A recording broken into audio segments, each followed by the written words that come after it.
ଦେଖନ୍ତୁ 2011 ମସିହାରେ ଶେଷ ଜନଗଣନା ହୋଇଥିଲା ଭାରତ ବର୍ଷରେ। ଭାରତ ସରକାରଙ୍କର ଦ୍ୱାରା ଏହି ଜନଗଣନା କାର୍ଯ୍ୟ ସାରା ଦେଶରେ ହୋଇଥାଏ ଏବଂ ରାଜ୍ୟରେ ରାଜସ୍ୱ ବିଭାଗ ପ୍ରତି ଜନଗଣନା ସମୟରେ ତାର ମଧ୍ୟ ବହୁତ ଭୂମିକା ହୋଇଥାଏ। ଏ ଯେଉଁ କର୍ମଶାଳା ହେଉଛି ସେ କର୍ମଶାଳାରେ ମଧ୍ୟ ଆମେ ଯେଉଁ ଭୂମିକା ତହସିଲଦାରମାନଙ୍କର ହେବା ପାଇଁ ଯାଉଛି, ରାଜସ୍ୱ ବିଭାଗର ଅଧିକାରୀମାନଙ୍କର ହେବା ପାଇଁ ଯାଉଛି ଜନଗଣନା କାରଣରୁ ସେ ବାବଦରେ ମଧ୍ୟ ସେମାନଙ୍କୁ ଅବଗତ କରିବୁ।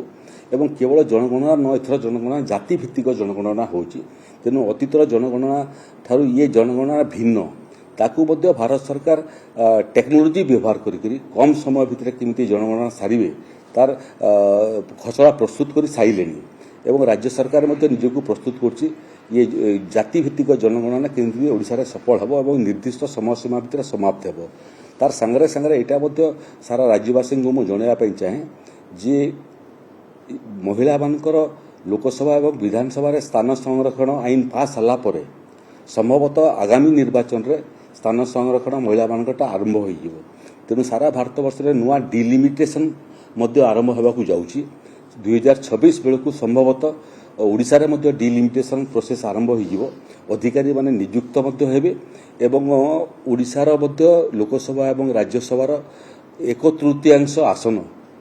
ଚିହ୍ନଟ ହେବ ଯେଉଁଟା ମହିଳାମାନଙ୍କ ପାଇଁ ରିଜର୍ଭେସନ୍ ହେବ। ତା ବାହାରେ କେନ୍ଦ୍ର ସରକାର ବିଚାର କରୁଛନ୍ତି, ଶେଷ ନିଷ୍ପତ୍ତି ସେମାନେ କରିବେ ଯେ ହୁଏତ ଏଥର ଆଗାମୀ ନିର୍ବାଚନ ବେଳକୁ ଲୋକସଭାର ସିଟ୍ ସଂଖ୍ୟା ମଧ୍ୟ ବୃଦ୍ଧି ହୋଇପାରେ। ଜନଗଣନା କାରଣରୁ ମଧ୍ୟ ଜନଗଣନା ଭିତରେ 2011ରୁ 2025 ବେଳକୁ ଜନସଂଖ୍ୟା ମଧ୍ୟ ବଢ଼ିଯାଇଛି। ସେ ଆଧାରରେ ଲୋକସଭା ଏବଂ ବିଧାନସଭାର ସିଟ୍ ସଂଖ୍ୟା ମଧ୍ୟ ବୃଦ୍ଧି ହୋଇପାରେ। ଇଏ ସମଗ୍ର କାମ ମୋଟାମୋଟି ଭାରତ ସରକାରଙ୍କର କାମ ରାଜସ୍ୱ ବିଭାଗର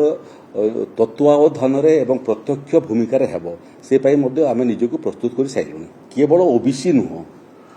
ଜାତିକୁ ନେଇକରି ମଧ୍ୟ ବିଭିନ୍ନ ଜାତିର ତାଲିକା ରାଜ୍ୟମାନଙ୍କର ସବୁ ରାଜ୍ୟରେ ଭିନ୍ନ ଭିନ୍ନ। ଏଠି ଯେଉଁମାନେ ଜନଜାତି ସମ୍ପ୍ରଦାୟରେ ଅନ୍ତର୍ଭୁକ୍ତ ହେଉଛନ୍ତି ସେମାନେ ଛତିଶଗଡ଼ରେ ହୁଏତ ଅନ୍ତର୍ଭୁକ୍ତ ହେଇ ବି ନଥିବେ। ତେଣୁ ଜନଜାତି ଏବଂ ଜାତିର ତାଲିକା କେନ୍ଦ୍ର ସରକାର ପାର୍ଲାମେଣ୍ଟରେ ଆଇନ ପ୍ରଣୟନ କରିଥାନ୍ତି ଏବଂ ସେ ସମସ୍ତଙ୍କର ତାଲିକା ଭିନ୍ନ ଭିନ୍ନ। ଓବିସି କ୍ଷେତ୍ରରେ ମଧ୍ୟ ଯାହା ଅପଡେଟ୍ ଆମ ପାଖରେ ଅଛି ସେ ଅପଡେଟ୍କୁ ଆମେ କେନ୍ଦ୍ର ସରକାରଙ୍କୁ ପଠାଇ ସାରିଛୁ ଏବଂ କେନ୍ଦ୍ର ସରକାରଙ୍କର ପରବର୍ତ୍ତୀ ନିର୍ଦ୍ଦେଶକୁ ଆମେ ଅପେକ୍ଷା କରିଛୁ। ଯେଉଁଭଳିଆ ଦିଶା ନିର୍ଦ୍ଦେଶ କେନ୍ଦ୍ର ସରକାରଙ୍କର ହେବ ସେ ଅନୁସାରେ ଓଡ଼ିଶା ସରକାର ମଧ୍ୟ ଇଏ ଜନଗଣନା ସମୟରେ କେନ୍ଦ୍ର ସରକାରଙ୍କର ଗାଇଡଲାଇନ୍ ଅନୁସାରେ ହିଁ କାମ କରିବେ। এটা নিরন্তন প্রক্রিয়া, তথ্যর আদান প্রদান নিরন্তন হয়ে এবে স্বতন্ত্র ভাবে ये जनगणना को आधार करी एवं डिलिमिटेशन को आधार करी गोटे पर गोटे सर्कुलर केंद्र सरकार राज्य को पठेबाटा आरंभ करिवो एवं सबु राज्य एवं ओडिशा राज्य मध्य ताकू पालन करिया पई आमे तार व्यवस्था निर्माण कर सारिछु। ने अतीत रे कोन सार्वजनिक कराइतला बहुत जिंस करूथिले, बहुत जिंस सेरा आकू बडु नथला। मते कहू नंती 21टा जुडिशियल कमिशन हेतला, गोटे रिपोर्ट आपण माने देखिले। तेणु केवल लोक को भुआ बुलेवा बहुत समय बहुत सर्वे एवं बहुत कमिशन बसई व्यवहारिक दिग को से आदौ देखिले नहीं। संसदीय गणतंत्र रे कौन प्रसंग को लेकर कौन कमिशन बसैब कि कौन सर्वे कर से सर्वे को तुम्हें ग्रहण कर ना रिजेक्ट कर ग्रहण भी करूना रिजेक्ट भी करूना सार्वजनिक करूना एभलिया गुड़िए एमती समस्या से सृष्टि कर जाइछंती जोटा आम समाधान कला बेलू समय लगी जाउची। से पार्ट प्लट विषय एवं रेरा आईन विषय से बाबद आपण मैंने समस्त अवगत अच्छा। एवं मुख्यमंत्री अनुमोदन जाइए नोटिफिकेशन हो गुड़िए जगार हाईटेक सर्वे करी सोनपुर जिले में हाईटेक सर्वे चली देवगढ़ जिले में हाईटेक सर्वे समाप्त हो नोटिफिकेशन होगा एक्सेप्ट कर विगत सरकार समय कि मुझे देखला बेलू अर्धाधिक लैंड होल्डर मानकर जमीर काया परिवर्तन होती आकार परिवर्तन होती जोटा ट्रायंगल थिला चारि खुंटिया थिला सेटा गोल हो जाइए। जमीर परिमाण बढ़ी जाइए, जमीर परिमाण केबे बढ़े नहीं। एवं 3 थर 4 थर राजस्व अधिकारी एवं देवगढ़ राजस्व अधिकारी मान कथबार्ता कलापर आम निर्णय पहुँचलु जे जो सर्वे होता सेटा प्रयोग योग्य नुह। घरे घरे झगड़ा लगी पड़ा पड़ारे साई साई रे झगड़ा हो तेणु ताकू डिनोटिफिकेशन करने सर्वे सेटलमेंट एक्ट कौन व्यवस्था नहीं आमे आपको चिंता करूँ सर्वे सेटलमेंट एक्ट आवश्यक पड़े संशोधन करूँ एवं देवगढ़ रे नोटिफाइड होता सर्वे सेटलमेंट को आम डिनोटिफाई करने प्रयास करूँ ना ये विगत गोटे वर्ष भितर गुड़िए संस्कार आम राजस्व विभाग में आनी सारीचु क्यों जुगरू आज भी आपण पट्टा देखिए पट्टा अजा कि अजार बाप नारे अच्छी केबे मध्य कलम टू करेक्शन ही नथिला एबे कलम टू करेक्शन रे आम पाखरे जहाँ तथ्य अच्छी जे गुड़िए जगार सफल भाव कलम टू करेक्शन आरंभ हो गलानी एवं तार एक्जेक्ट फिगर आपन को आसंता काली मध्य मिल विभिन्न जिलार केते केते हेची एबे देखिला बेलू कलम टू करेक्शन देखिला बेलू गोटे गोटे उत्तराधिकार भाग में कौटी अधा डिसिबिल जमी पाँच किए गोटे डिसिबिल पाँच उत्तराधिकारी सूत्र में सेटा आम नियम को परिवर्तन करी 4 डिसिबिल कम थिबा लोक मानक आम जमीन भाव में गणना करी जमी पट्टा देवाई आम घोषणा कर सारे काम आरंभ हो गलानी से दिगरू ये जमी जोटा वसुंधरा योजना दिया होता सेटा ट्रांसफरेबल थिला आज जन को जमी दिगला 4 डिसिबिल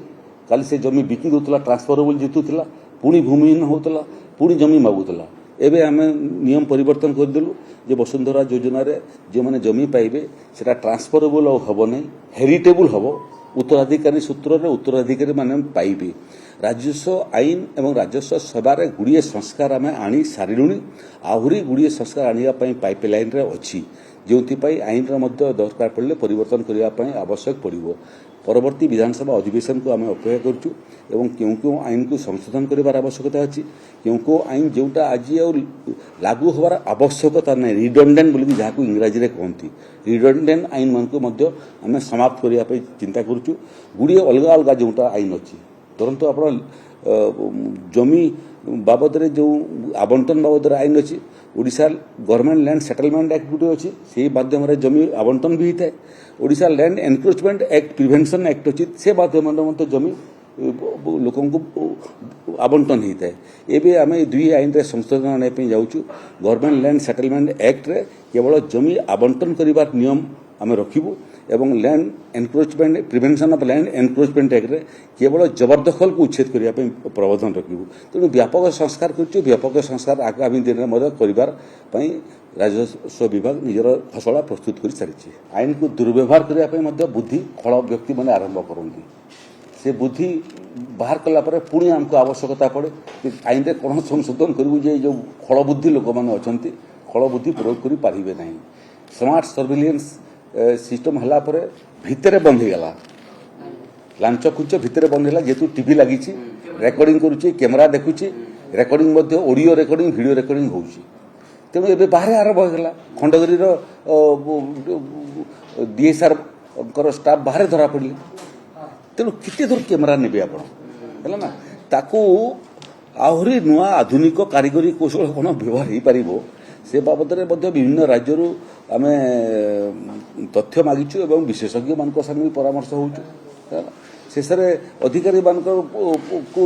परमानेंट कैमेरा ना फिक्स हम